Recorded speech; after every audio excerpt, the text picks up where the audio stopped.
Coming up, Cam Thomas continues to cook in spite of the fact that the Nets lost again, this time at home to the Phoenix Suns. But it proves to be potentially another test for the young star and how he can continue to emerge as a valid candidate to be alongside Kevin Durant for the end of the season run. We break down his game, we break down the closing sequences, and here's some thoughts from Spencer Dinwiddie and Dorian Finney-Smith, the new Brooklyn Nets.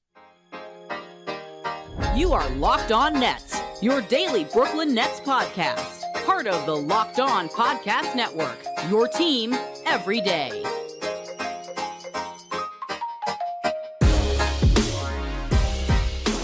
Brooklyn, yo.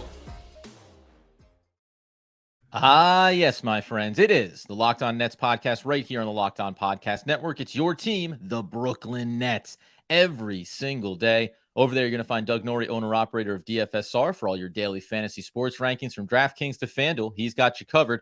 I am Adam Armbrecht, breaking down the New York Giants with my boy Andy Mack on the One Giant podcast. We thank you for making us your first listen of the day, free on all those great platforms. And tell you, today's episode is brought to you by LinkedIn. LinkedIn Jobs helps you find the qualified candidates you want to talk to faster. Post your job for free at linkedin.com/LockedOnNBA. And Doug, we hate to be in these waters, but sometimes even losses can still feel like you are gaining something as a team in the Brooklyn Nets without so many players available. Cam Thomas continues to cook. Yeah, it's really hard to talk about these. I mean, Cam's making it easier, to be honest with you, because these games can go a couple different ways. It can be all bad news. Could have been a lot harder. Like, and usually, and I will say, around the trade deadline, teams can be in great moments of transition, right? Like if you're sending players out, you're kind of working with skeleton crews, especially if you made trades like the Nets did, and like you are going to be in situations where it can sort of be all hands on deck. Even that can even happen to, really good teams that are getting better, right? So this isn't like a totally rare situation. It dovetails with, Kevin Durant being out and then sending Kyrie Irving out. So, losing back-to-back to the Clippers and the Suns, is that surprising? Not in the slightest. Are we buoyed by 3 straight unreal games from Cam Thomas? Yeah, that helps. That helps when it's another loss, right? And it could have been a win. I mean, it was close. Like they kept it really, really close here. Cam's been unbelievable. Some of the stats are just, borderline historic, frankly. And so I guess, in a game like this where, yes, the first talking point is that they lost. Yep. The second, I don't want to glance over it too quickly, but you have to move into Cam pretty quick because he's just been that good. And it actually starts to make you think like sort of unbelievably a little bit different around what you have in your franchise, right? And it's like taking him all of 96 hours or something like that to actually pull it off. It was as if Cam Thomas could sense the angst inside of the Brooklyn Nets fan base and said, don't worry, fellas. Once I get out there, I'm going to really start to put on display here. We will go through ultimately what I think is the most important, some closing sequences in this game. The Nets trailed by double digits at different points throughout this one, down by 6 at halftime, down by 6 going to the fourth. And in a lot of ways, they showed some real resilience, which we will touch on here. But you said Cam Thomas, man. He enters this upper echelon. There's only one other player younger than him that had gone for 3 consecutive 40-point games. You may not have heard of him, Al Iverson. Look him up. I think you're going to like what you hear about the kid. But this is what he's done. Cam Thomas, over the last 3 games, 44, 47, and 43-point performances. You see the stats up there on the board, including enormously in this game, 20 free throw attempts, which we know down the stretch again, there's a handful that get thrown in there, but he still was going to be 12 to 13, 14 trips at the line in a normal game flow here. You do see him drop off a little bit, 11 to 23 from the field. The 3-point shooting starts to come down. But Doug, in so many ways, like that's just about the fatigue factor. He went from literally not playing at all, wasn't even down the G League getting reps, to playing max minutes, having to carry the entire offensive load. And I mean, you look around this roster, we'll touch on some of the guys that did contribute and maybe some of the guys that didn't.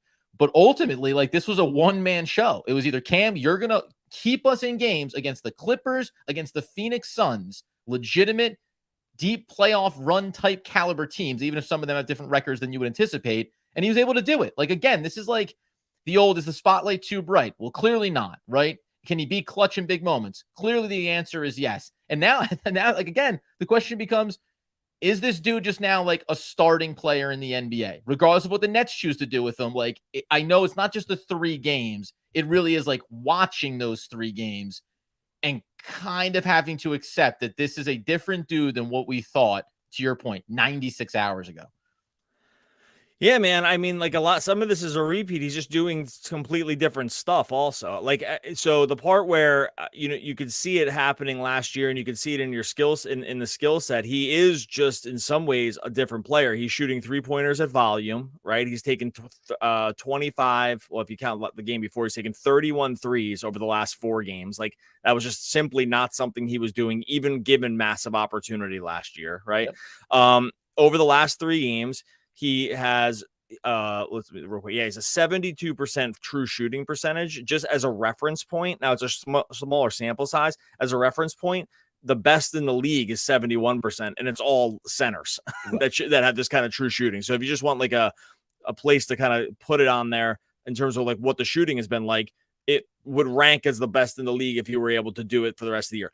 There's no one is claiming he could just continue this kind of pace and this efficiency for the rest of the year. But over 3 games, by the way, 2 of them against Kawhi and PG, yep. Mikal Bridges, a little Devin Booker, who's not great on defense, but like Bridges, Cam Johnson, like these are real defenders. And it just hasn't really slowed him down at all. Again, very few players in the NBA are given just this kind of green light. Like, it is actually hard. Like, no, this doesn't happen, right? Like, this kind of just chuck it from the rafters mentality, which has been the thing to do, is not exactly is not given to really anybody in the league, right? Like, it's given on, it's like the places where this happens is like a good team where their best player is out, and like now Donovan Mitchell's allowed, like Garland's out and Donovan Mitchell's allowed to chuck the whole game because they have like very few offensive options. Like those situations, it's really reserved for those situations. But he's made the most of it and more. Like, that's an understatement. He's been amazing. Like, he's been really good, and I'm not. It's not hyperbole. He has reframed the conversation. He is a national NBA storyline right now. Yeah. Like, this isn't just a Nets story. This is oh man, like a lot of people, I know this is a national game. A lot of people are talking about this guy now. Like, just go into the Locked On Network, group chat and see what's going on about the Cam Thomas. These are guys that cover every single team. Like, this is, everyone's talking about this guy because he's just been that good.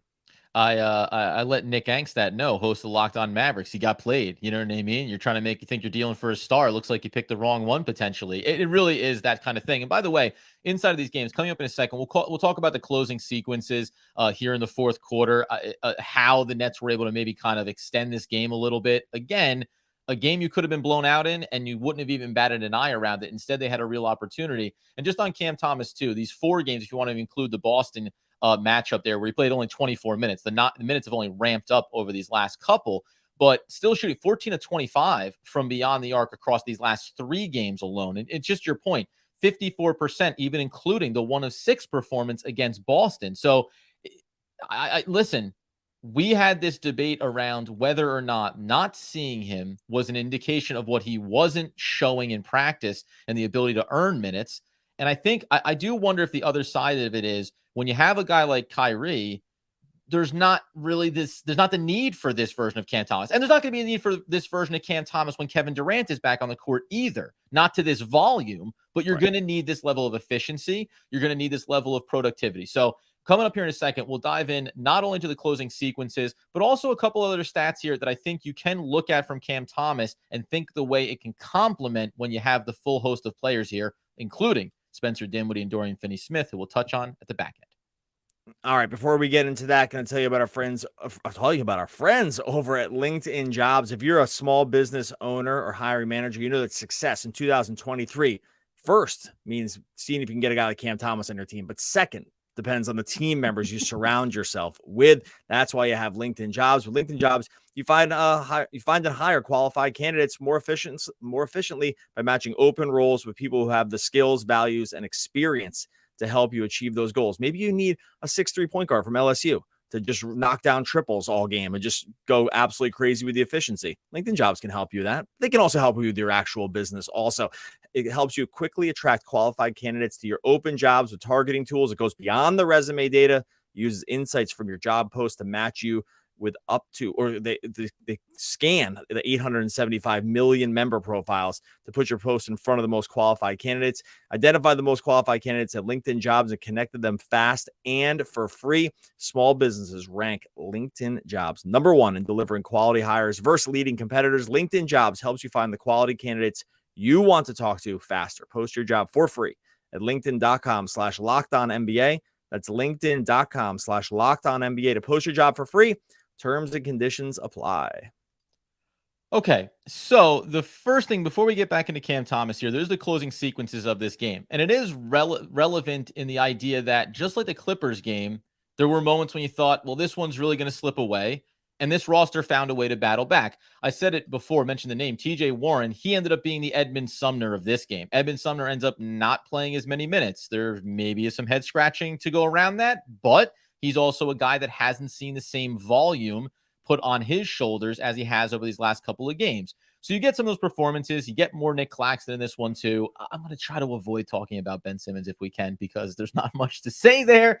But closing sequences at the 3:05 mark of this game, it's a 107-97 lead for the Phoenix Suns, and then it gets brought up to 109 and a 12-point lead on the Devin Booker little mid-range jumper on the pull-up off of the Paul CP3 assist. Now, here's where it got interesting to me, because Paul commits a foul on TJ Warren. He goes to the line, knocks it down. The teams basically just exchange misses. Then you get an offensive rebound, and it's a Devin Booker shooting foul. Defensive rebound, excuse me. Devin Booker commits a foul on Cam Thomas from beyond the arc. 3 shots. Makes 2 out of 3. You go back down the other way, misses a shot, and then in transition, commits the foul on a scramble against Cam Thomas, and they're already in the bonus, so Cam Thomas goes back to the line.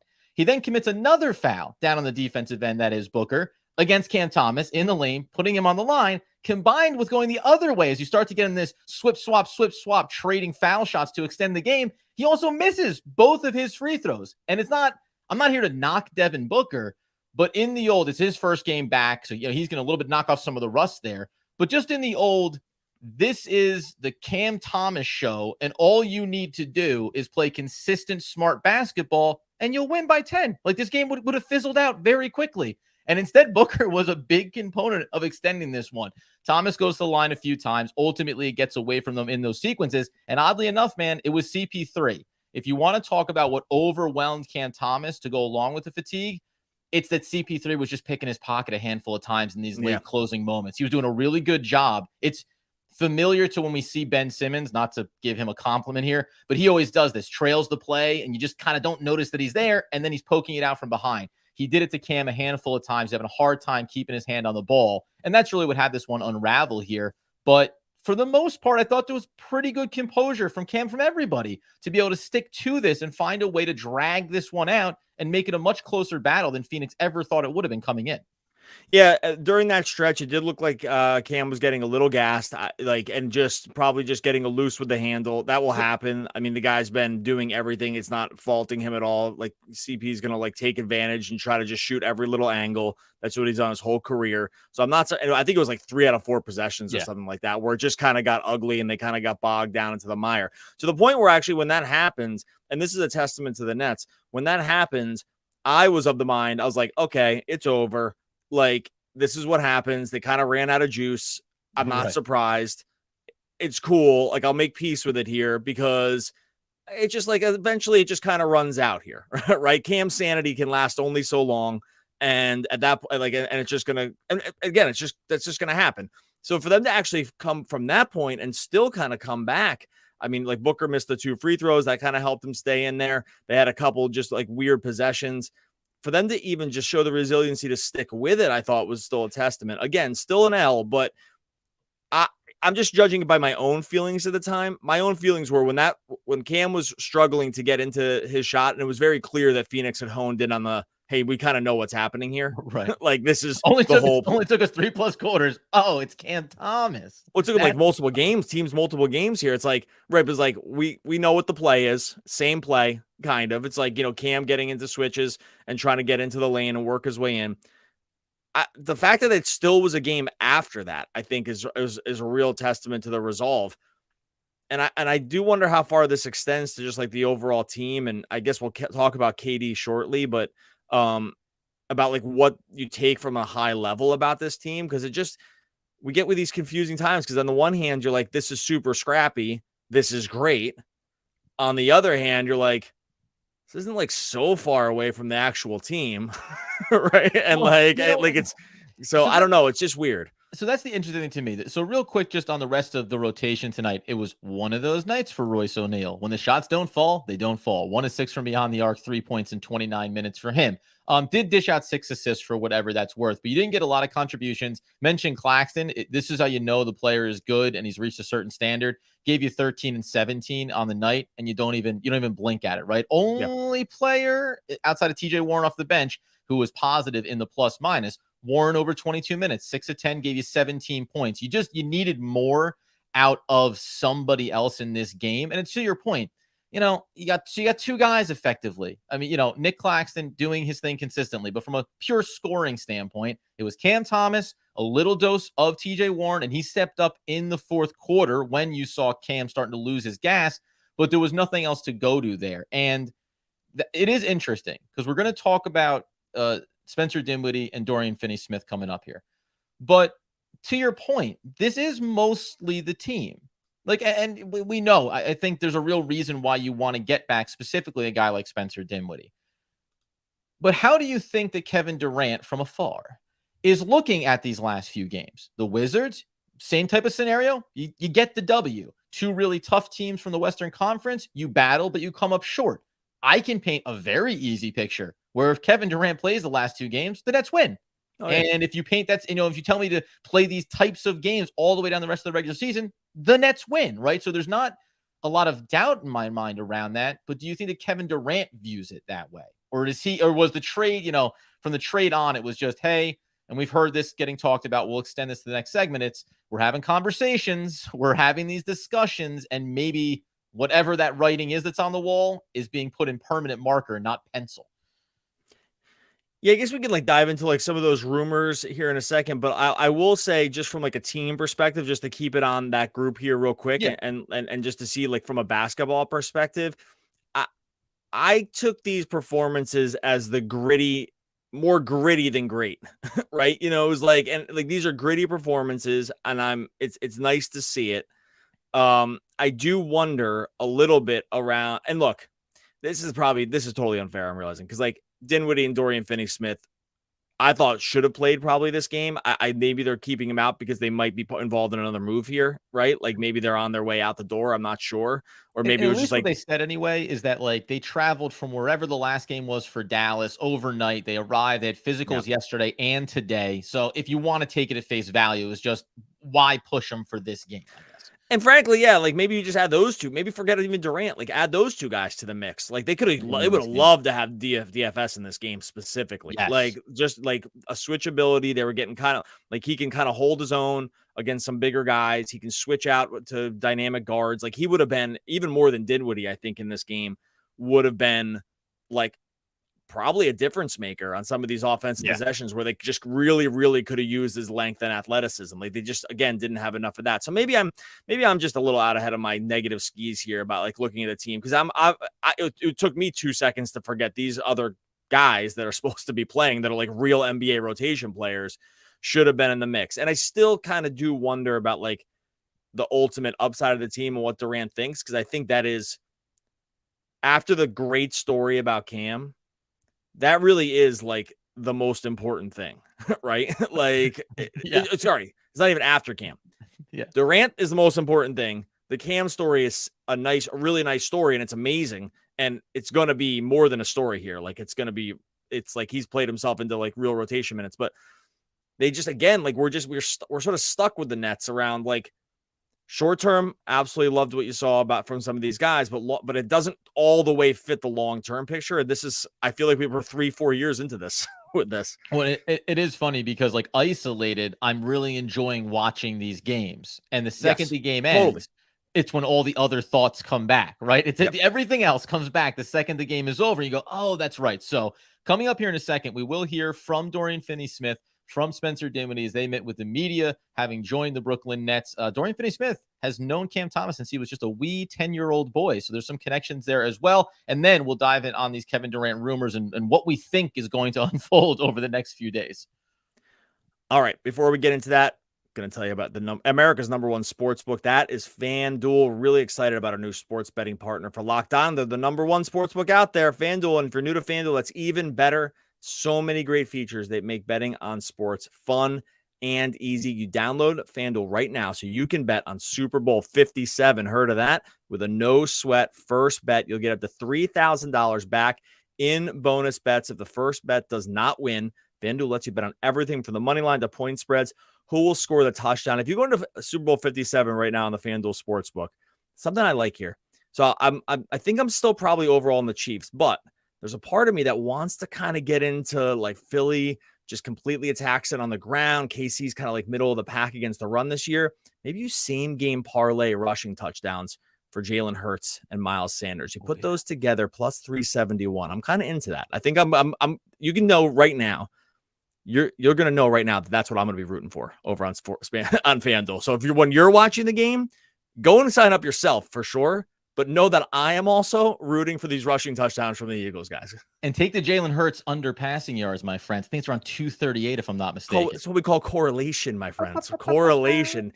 This is just some of what you're going to find over on FanDuel. Join FanDuel today at FanDuel.com/lockedon to claim your no-sweat first bet on Super Bowl 57. That's FanDuel.com/lockedon. Make every moment more with FanDuel, official sportsbook partner of the NFL. And here's the other good news. Win or lose, sometimes victory, you want to have that little taste of something delicious, even after a loss. You can still head over to our friends at Brooklyn Borough. Doug's going to give you all the important information, but I'm going to tell you what you should be eating. The nachos, my friends. House-made corn tortilla chips, melted Monterey Jack cheese, fresh avocado, sour cream, pico de gallo, beans, house-made pickled jalapenos, and your choice of topping. Don't choose. You can take all the choices you want. But I'd be going with the al pastor, marinated pork with chunks of delicious pineapple. Man, if I could have it right now, that's what I'd be eating instead of talking to Doug. 922 Fulton Street in Brooklyn. If you are leaving Barclays or you're just living in Brooklyn in and around the area, this is the best Cali Mexican food in the area. Point Stop. We met with Pepe and the gang. These guys are awesome. Adam gave you some of the rundown on the menu. It doesn't just stop there. It's unbelievable with this stuff. Like I said, 922 Fulton Street. And if you're a Locked On Nets fan and you're listening to this podcast, so I know you are, you're going to get a free baby burrito with purchase of a Mission Burrito. All you have to do, this is your coupon. You tell them you're a Locked On Nets fan when ordering. That's it. You're going to get that baby burrito with the purchase of the Mission Burrito. And you just say Locked On Nets. They'll smile. They'll hand over the burrito. You are good to go. 922 Fulton Street. Map it or check it out on Yelp for directions. Brooklyn Borough brings original San Francisco Mission District burritos and delicious Cali Mexican favorites right here to Brooklyn Borough. Order, unwrap, enjoy. Unwrap some more. Finish, come back, smile. 922 Fulton Street in Brooklyn Borough. Gosh. Send food, Pepe.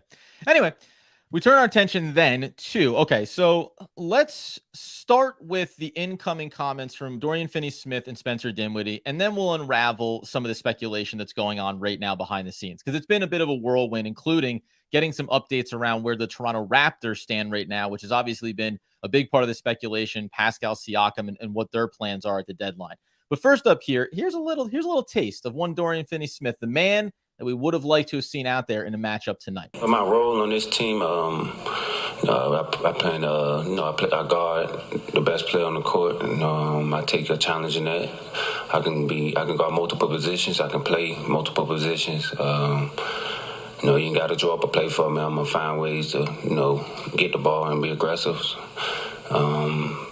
Just a winning mentality. I'm gonna bring that to the team.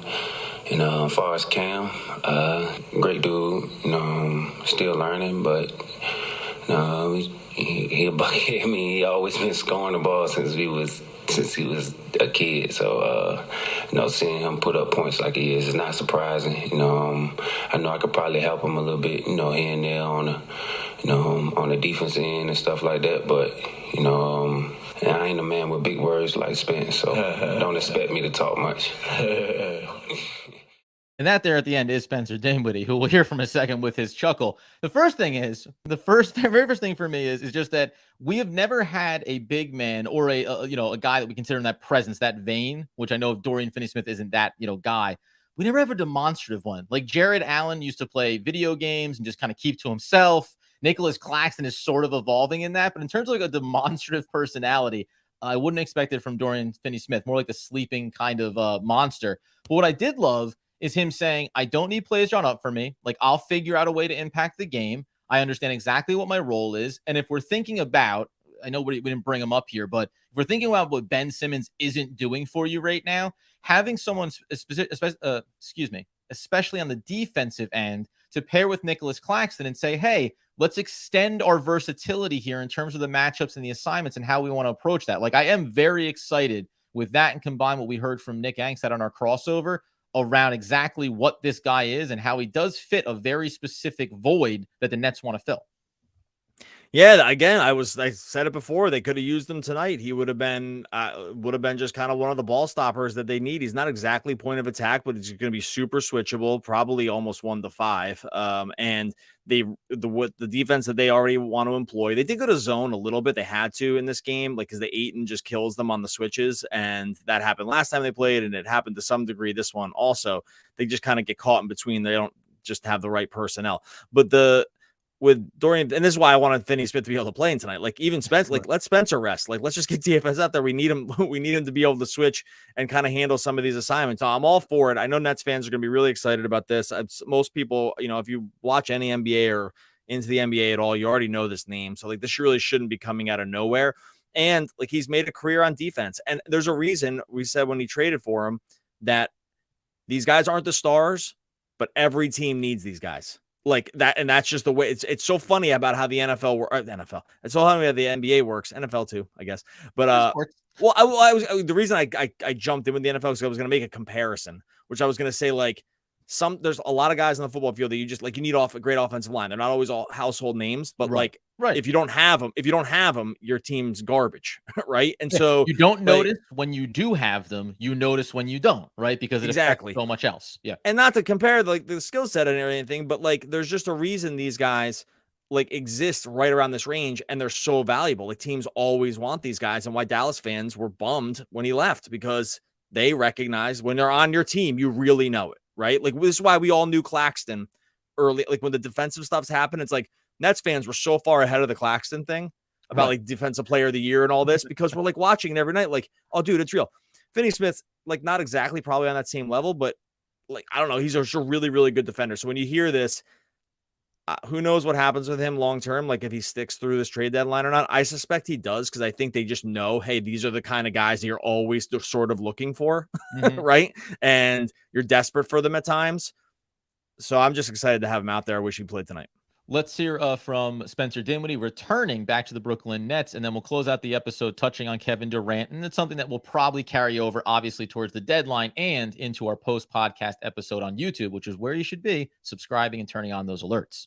I grew up here in terms of as an NBA player, Kenny to Steve, you know what I'm saying, with the roster turnover, going from like a Jeremy Lin-led group with Brooke Lopez, who I'm still friends with, to D-Lo-led group, spunky, playoffs and energy, to like max guys and championship aspirations. And, outside of last year, I've pretty much been there the whole entire time, the entire Sean Marks run.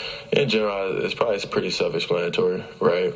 Be ready to spot up and shoot with, KD when he's got the ball and being aggressive. If Cam Thomas is on a heater, for example, probably get out of his way. Try to create shots for shooters like Joe, Seth, Doe. Be aggressive in terms of making plays at the rim. Understand that we may not be the best trade package, but we're the best looking, and the Nets need some help in that department. I There you love that go. quote, by the way. I heard it the other day when they did it, but I was dying laughing at it. He's great. He's just a great quote. He gets it. Like, I think, like, and he gets it on every level. And he was always Totally. good when he was with the team. He gets where, who he is and what he is in his career and what he means to this team. He already gets that Cam Thomas has clearly emerged over his last couple of games. Like, get out of his way if it's working.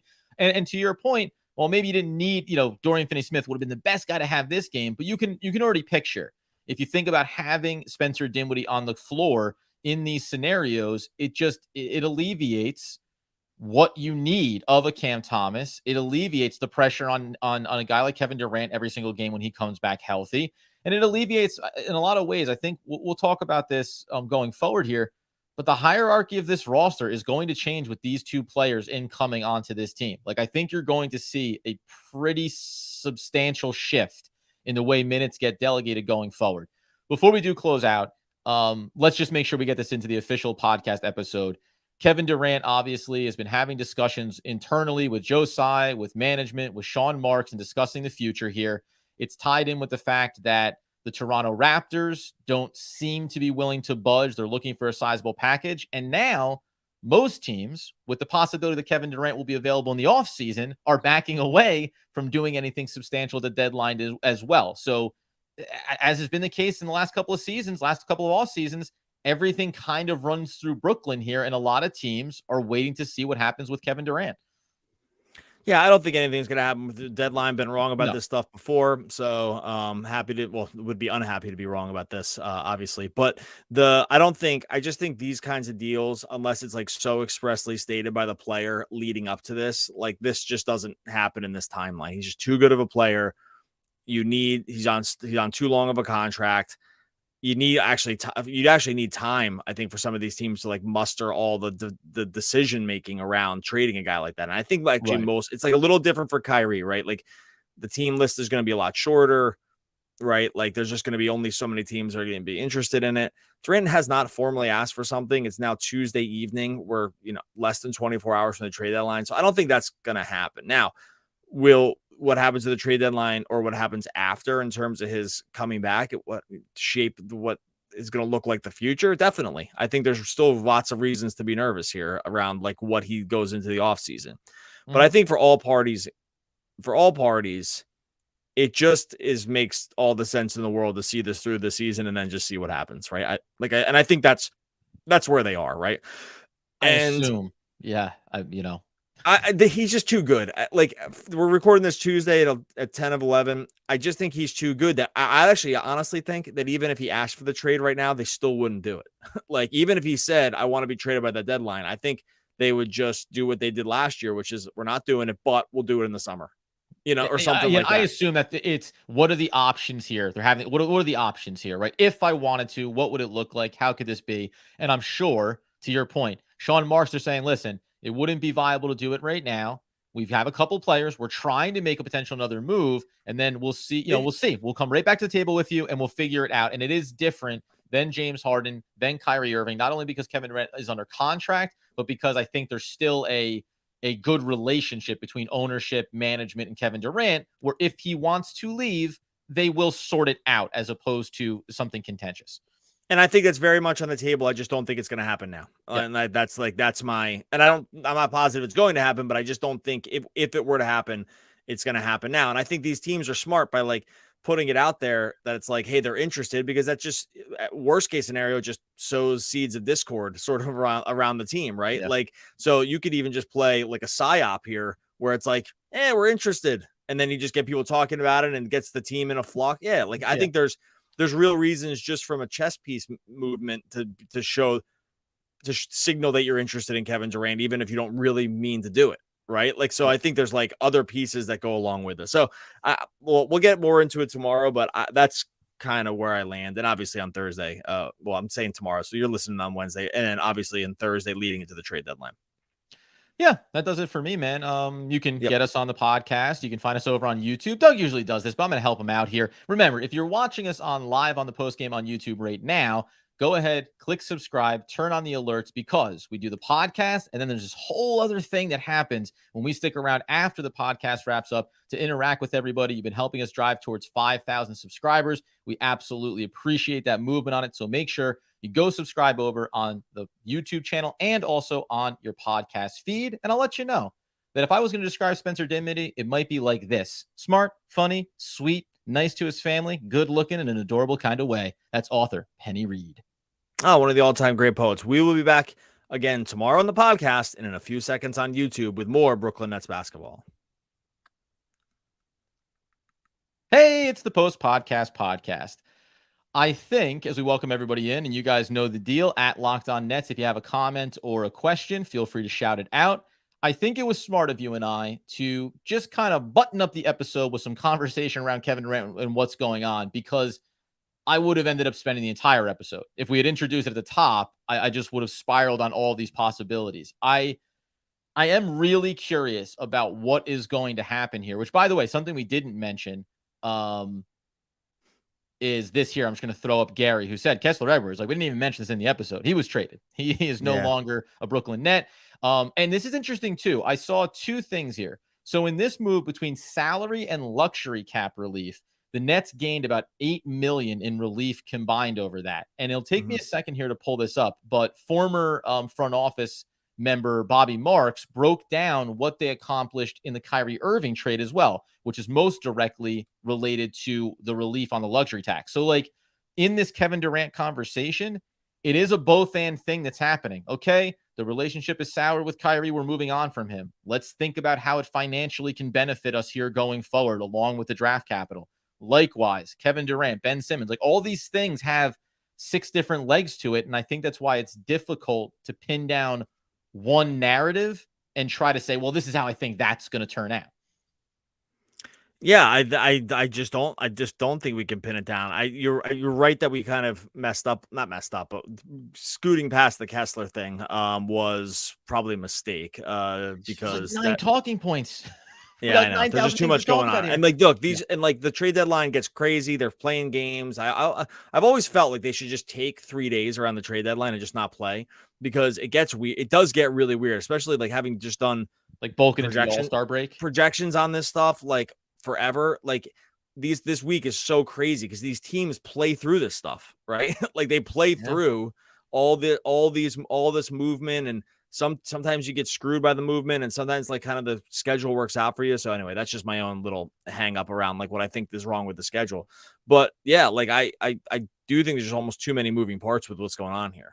Yeah, and by the way, there will be, after the deadline concludes, we'll come back in and recap it, which will include everything from the trade of Kyrie to Kessler Edwards and anything else that goes on here along the way. But it is unfortunate. The quick pause there just to say that Bobby Marks iterated that it was the Nets cleared $28.8 million in luxury tax savings in the Kyrie Irving deal. So remember, we always talked about, even going back to Spencer Dinwiddie when he wanted a new contract, it was about, well, to sign him for $20 million a year, it's really going to cost you $35 or $40 million with the luxury tax. So they did help themselves there, and that's, breadcrumbs relative to what's going on around this organization.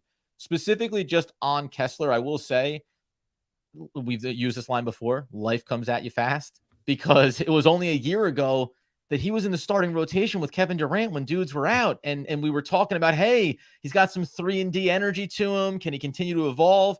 But you and I, in terms of things we've been on the front foot of, when we watched Summer League, we both said, well, Cam's clearly that guy that can do the scoring. Can he continue to develop? Day'Ron seems like he's still doing his thing, developing. Kessler Edwards against non-NBA level talent, guys that play in the G League, just look like some dude. And that seemed to very much carry over here and probably made it easier for the Nets to make this move to get that relief. I think he had a couple of big G League games, but it just wasn't really going to happen. I mean, look, dude, we did like a whole Kessler. We had Lucas Kaplan on the episode on the show last year. He like specifically to talk about Kessler Edwards. There was like a couple Kessler Edwards titled episodes, right? Like I mean, that's a massive fan of him.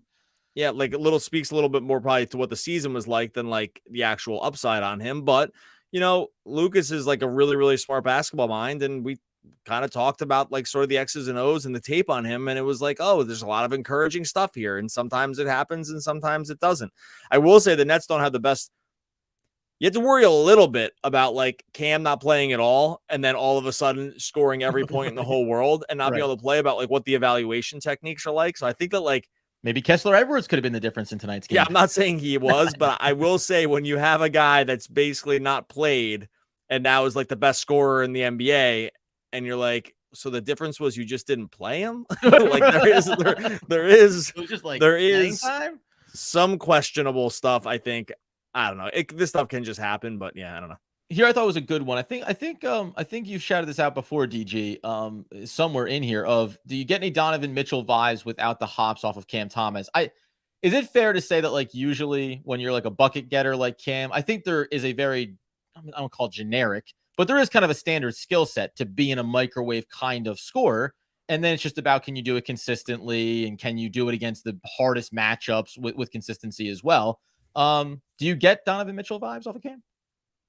No, he's pretty unique, actually. I don't get those vibes though, but he's so unique because he's got like a couple weird things in his game that you actually just don't see because they're so weird looking. Is it the jump drift floater that he hits in the middle of the lane? The jump drift floater, the moving side, the moving laterally or perpendicular to the basket and then stopping and contorting his body. He's got like a ridiculous step, like sidestep move that he can like sidestep, jab in his gather and move once a full. He must be just crazy flexible because he can move his legs. He takes a giant step to his right. He does it when he has a bigger defender on him. He'll stop, he'll pause, he'll gather, and he'll do a jab step. But you look and you're like, he's 3 feet away from the guy. Like the guy, and he's getting off a shot. Yeah. And he's actually done that a few times. So I don't really know what the great comp is for him. I don't think it's Donovan, but or Spider, but like I think that. I just think he's pretty unique. I just think that some of the ways that he scores, and by the way, we said this last year too about him. We're like, hey, did I say this in the thing when we called him the owl? I tweeted it out, but we nicknamed him the owl last year. And I got to tell you, I hope someone's in this chat right now. There's someone, I don't know who it is because it's on Twitter. There's someone that is working really hard on a campaign to get this owl thing to work because I retweeted it from last year and I don't know what this account is. But I keep getting notifications that they're tweeting like every big NBA name with the tweet. And I can tell they're trying to get it to catch on. So let's go. Let's get the owl working, because the reason I called him the owl was his body can face anywhere, but as long as his head is facing the basket, like the ball's going in. Okay. And that was why I thought it was a good comp. It was like an owl can just turn his head all the way around. Like that's what Cam looks like at times with the basket. It's like, oh, body's facing the other direction. Great. Somehow the head's going over there, so the ball's going in. Anyway, so owl, shout it out there, everybody. I don't even need to take credit. I just want it to work. That's it. Yeah, we just want to have that association with. By the way, we're getting back the reward. Yeah, so that's right. But we're also getting back. You have this one take off too, because I used it for a long time, and I don't know if it ever really had any traction. But I always referred to Spencer Dinwiddie as the entrepreneur. He's got all of his off-court, endeavors. He also is a great guy on the basketball. It's everything. Is that you that made that up? Because I was actually looking at his nicknames on Basketball Reference because I was going to reference it before, and it's not on there. But the mayor was on there. But I forgot the entrepreneur. Yeah. Oh, you did call him the entrepreneur. I thought that was just his nickname. Good for you. I think in my brain that was just the name. So good for you. Look at us. You solid. And by the way, we have some of the best nicknames inside of this podcast for many NBA players, regardless of the accolades. No, but that being the case. Something I know we're going to talk about this, and we'll get the sample size when we get the sample size, but I said it in the episode. I do believe that there will be a somewhat significant shift in the way they construct these lineups. Like, I don't want to get down into predicting and rotations, everything else, but like even right now in this moment, it's not hard for me to squint. And we talked about it last episode. To say, like, is it impossible to think of a Dinwiddie Thomas backcourt like as being maybe like a really viable way to go forward here when Kevin Durant comes back? Because like everything else be damned, if you have those two guys in the backcourt and you add in a Dorian Finney-Smith and you have Nick Claxton and Kevin Durant, like I can see the game-to-game success inside of that rotation. I mean, if Cam's going to shoot like 45% from three, then you can play Spencer Dinwiddie. Sorry, that's the same guy. Dinwiddie, Cam. Sorry, it's getting late, man. And I'm trying to say, and I got one side eye here on the LeBron scoring title, just so you know. Is he doing it? Because I've got that in the background. Anyway, so you can go Cam, Spence, Dorian Finney-Smith, Durant, Claxton. That lineup works.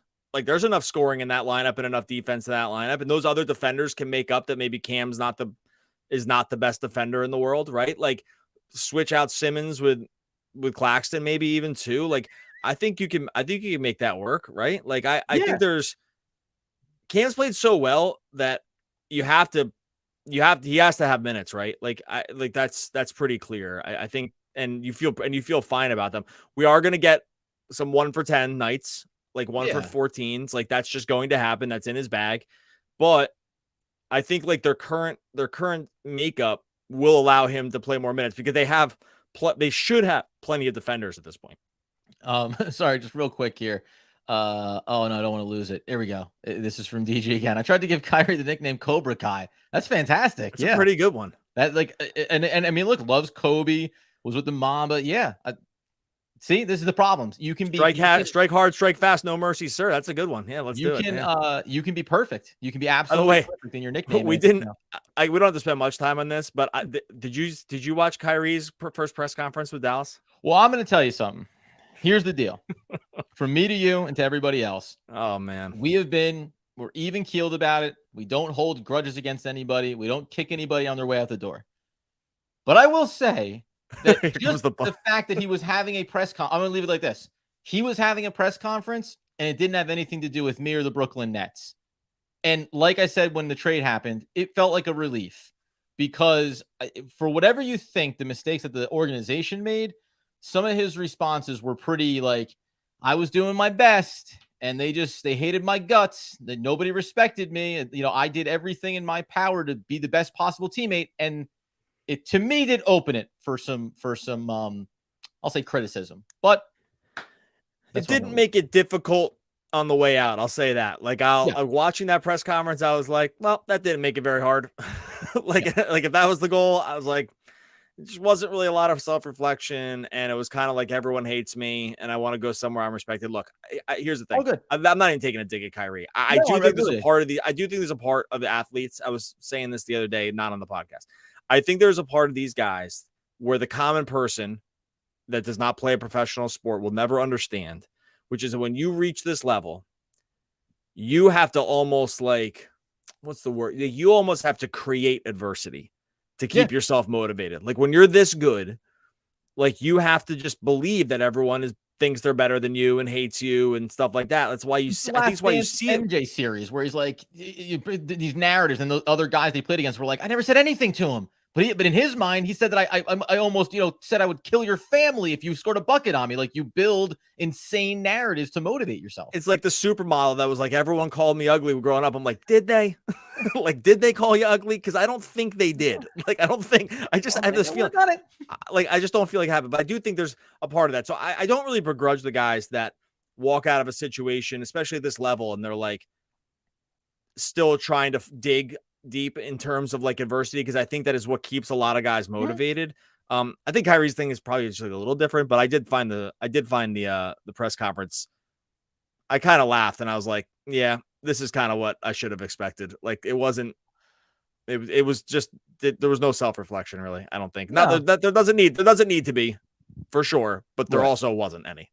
So this is sort of interesting. Like if Ben Simmons is just what he's been with the Nets, like, I mean, it'd be weird. I'm trying to think of like a high profile guy, and this isn't like a 1-2. I remember Greg Oden when he came in with all the expectations, and the injuries like just derailed it, and there was a sense of what he could have been, but it never got there. Ben's played at the highest possible level in his career, but just like it's not often you see dudes that burn out from what they were and then just kind of become like a journeyman. Like that's a pretty far fall from height, from ceiling to floor, nay, the bottom of the basement. Like I guess because like it can happen when you're old with him. Like you could be like Blake and you were like Blake Griffin and you were the top of the league, one of the 5 best players in the league at one point. And now you're like riding the bench for the Celtics because you like playing basketball and like it's all good and you made your money and he doesn't seem to have a lot of ego around it. Ben does not strike me as that guy. Like, right. And so I is there a world where he's out of the league as his contract expires? And maybe by Probably. choice, like maybe he walks away. Like he's just like, hey. Oh, that's what I mean. I was gonna say like someone would talk. You can get talked into any size and skill set for the right money, right? Like again, Blake Griffin's still on a team, so like you can. It can happen, but like, could Simmons just say yeah, it'd be done? Yeah, I think it's on the table. I think this is always my favorite. Is this the same guy? Reason. In my mind, I'm like, I think I just cut Doug off, like, whatever, like throughout any episode. But listen, I can only go by what the people tell me. You are just a massive jerk when it comes to this. Someone commented this the other day, and I've actually really taken it to heart. I made a joke in the comments, but I've actually thought about it a lot because I'm like, ooh, maybe I do cut Adam off a lot, and I'm going to really try to watch myself. But I feel like I've been trying to be really good about this, and maybe I haven't been. So I've been, buddy, just so you know, I saw this comment. I don't know if Hey Blah was who left the comment, maybe. Hey Blah. But hope I'm pronouncing that. I'm pronouncing it phonetically, so hopefully that's correct. But I did read a comment where someone said this. I made a joke about it, but I took it to heart and thought about it a lot and thought to myself, I'm going to do that a lot less. And someone else is saying it now too. Shoot, maybe I do this all the time. All right, I'm going to be better about this. There we go. This is a problem. Oh man, yeah, that's good. Highlight all these guys. That's right. All right, listen, it's a thing. It's a real thing. Look, but by the way, this is what's fascinating about it because you also just last up that he tried to do it again. I got. Don't worry, guys. I'm gonna power through when this son of a bee tries to overtake me. And here's the worst part, friends. I was about to say, but he also receives glowing compliments around being one of the best Twitter follows around the Brooklyn Nets content. So there's so many accolades waiting there for him, but apparently he needs to give it to himself. It's a lot of self-praise. If it makes you feel better, I cut my wife off. I cut my kids off too. Like and I get scolded for it all the time in my regular life. Adam knows my whole family very well. And they're not a huge fan of him, but yeah, I get scolded for this all the time. So I'll be better, everybody. I'll be better. Anyway, that being the case, I don't. Do you think? What do you got here? Just real quick, I'm going to say, go listen to yesterday's. If you didn't listen to yesterday's podcast, we answered this whole question at length at the end of the YouTube questions. So I'm just putting it up here as a reminder for everyone else. It's something that we're not going to go back into this. This exact question, we talked about at length yesterday. Yeah. Which is good though, and I'm glad because that's what's going to come up here. It's going to be what happens. There you go. See. Don't worry, Al. I won't let it go to my. Oh no! I can keep myself tethered to my seat with compliments like that. We're gonna be okay. Can you give us one reason to be hopeful about the rest of the season? Oh yeah, Kevin Durant will be back. And well, now the one other thing is too, they had the update, and originally they talked about the timeline being ideally. He had said ideally for me, getting back before the All-Star break would be good. He wanted to play in the All-Star game, all that stuff. They had the update today, the check-in. Everything was cool. But also don't expect him until after the All-Star break. So the timeline is shifting a little bit here. Now that can be around the conversations they're having, but the reason to be hopeful is that Kevin Durant comes back. You have improved the supporting cast with Spencer Dinwiddie, Dorian Finney-Smith. If Cam Thomas can play even at 70% of what he's done these last few games, this is still a playoff team. Right now in this moment with those two additions, the current roster and Kevin Durant and no Ben Simmons, this is still going to be a playoff team. They're going to have to battle because they're starting to lose ground in the standings here. And the more games that KD misses, the harder it'll be. But they're still going to be in the playoffs. They're still going to win basketball games when Kevin Durant's back on the court. Yeah, they'll be a good team. Then it might not be a championship team, but they'll be a good team. And by the way, I'm guilty of this. I forgot about this 20 minutes ago when I was like, oh, it's hard to see it. And I had already forgotten that Spencer Dinwiddie and Dorian Finney-Smith, two real rotation players, be better than rotation players, were not playing. So I get why. I get the negativity, but this is also still pretty far, even without a trade, still pretty far away from what the team is supposed to be. Yes, for sure. And we may not get that full iteration. That was the one thing. And there's a few things going on here in the side about how Ben Simmons messed up the spacing tonight and what Dinwiddie can do in that role. Big moves on Thursday or some of the question. What do you have there? Just that my points don't warrant me cutting you off. So that's a good thing. Good for me to remember that too. Cutting you off and making bad points, which is always the double. The old, they call that the negative double bottom line. So my bad on that. Cut in. But at least have something to say. At least have some value. Can No, my curiosity was also about like go and listen to the conversation around Pascal Siakam. But I had said this over on Twitter around, okay, teams are thinking maybe KD will be available in the summer. Okay, so we're gonna hold some of our ammo there, and now other moves may not happen. But then Toronto, who's thinking about Fred VanVleet, maybe Siakam, maybe OG, maybe Gary Trent Jr., like they have everybody kind of on the docket. I had wondered if you're the Nets, you go, well, Kevin Durant is what's messing up the rest of the market happening right now to have this bidding more because things have cooled off around OG, at least per reports. So now it's almost like, did we build our own bargain to go and say, not Siakam, that we don't want to talk about that. But it turns out maybe OG is not as, hot a commodity as you once thought. I have concerns around him from an injury standpoint and stuff, but I do wonder if this was if we can make the big move, we're going to make it. But there isn't another secondary move because can you go and get another player that you feel good about right now and also in a handful of months when maybe Kevin Durant is going to be traded, right? Like that's the player you have to identify beyond some of these marginal moves that you've made to start. Yeah, I mean, not being able to put Dinwiddie and DFS with other Nets guys too into trades makes it tough. Like they don't have like this is why they were just desperate, I think, to try to get that 3-teamer going before finalizing the Mavs deal, where it was like our one chance to pile these two dudes together and put their contracts and skills into like a Siakam deal or whatever, right? Or an OG deal. Like that ship has sailed too. So I think those guys are going to be hard to pair into stuff also. So I just don't know if that big swing is coming, and I would be a surprise. Although I'm traveling the day of the deadline, so hopefully the Nets don't do anything. But although it's gonna be all Adam flying solo on the trade deadline thing because for some reason I picked that day to go to take a long drive to somewhere to see somebody. But yeah, so that's what it's looking like for me. You're gonna get me in the truck, screaming that, oh my god, they traded Kevin Durant. But okay, I cannot wait for that experience. Somebody mentioned there in the comments that Dorian Finney-Smith can't shoot. He can't shoot this year. Sorry to interrupt you, but yeah, he did it. Yeah, well, it's about. I was gonna reference it just because going back over the last 2 seasons, like this year, he's shooting 41 from the field, 35 from beyond the arc. But the last 2 seasons, he was like spot on, 39% from beyond the arc, 47% from the floor. 36 again, this year, 40 over the last 2 seasons. He's fine. I'm not worried about this at all. Yeah, and I mean, I kind of like. Here's what I would say because we're talking about like how it affects the roster, the rotation. This is the old like, well, we've been having some questions about a lot of a handful of players here. Joe Harris has been chief among them.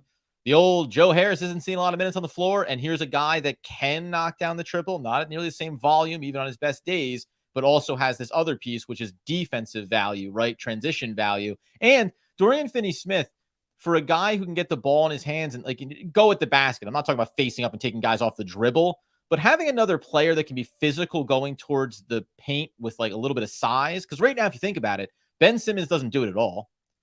Nicholas Claxton does do it. Kevin Durant doesn't really do it because he's so good he doesn't even need to bother doing that. Right? They don't have a lot of bodies going at the basket.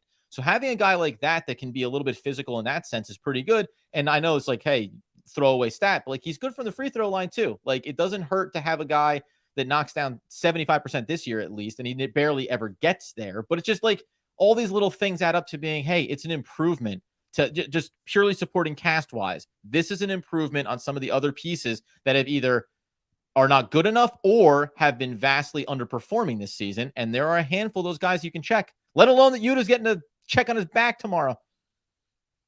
Yeah. I was bummed when he was hurt. I think that they're going to probably need to get him back too. Okay. Let's call it here. Going to tune in for the second half, see if LeBron breaks the record, bet the over on this one, 32.5. So we're going to sweat this one down a little bit just because it looked like he was a for sure lock to break this record. But now it's looking close. And I feel like the NBA script might not want him to do it till Thursday. So I'm starting to worry about that a little bit. Okay. We are going to be back. This is so weird. Can I just say, LeBron, you want to set the perfect script for it. It's going to be anticlimactic when like your 5th point in the game against Milwaukee is the one that breaks the record. Like it's more exciting if it's like, and his 37th point, 38th point gets him over and it's a game winning bucket. Like it's going to be like 2 minutes into the first quarter and be like, huzzah, I did it. I don't know. That bothers me. See, I go the other way. I think he's like going to want to be focused down the stretch and then just kind of like have the pomp and circumstance around like a slower part of the game because everyone can kind of like soak it in a little bit more. Right. Yeah. So I don't know. I'm getting worried about this. Okay. If you're in the chat right now, make sure you go and subscribe to Locked On Nets. We're trying to get to 5,000, probably to get there. Hey, if there's a big trade, we'll get there by Thursday. But if not, make sure you subscribe now. We'll push toward 5,000. Really appreciate everyone that jumped in there, threw all these quotes in, or threw all these questions in, reminding me that I cut off Adam all the time. All of it's good. It's all a learning lesson. We take it all in and we try to get better next time. But we'll be back again tomorrow talking more Brooklyn Nets basketball.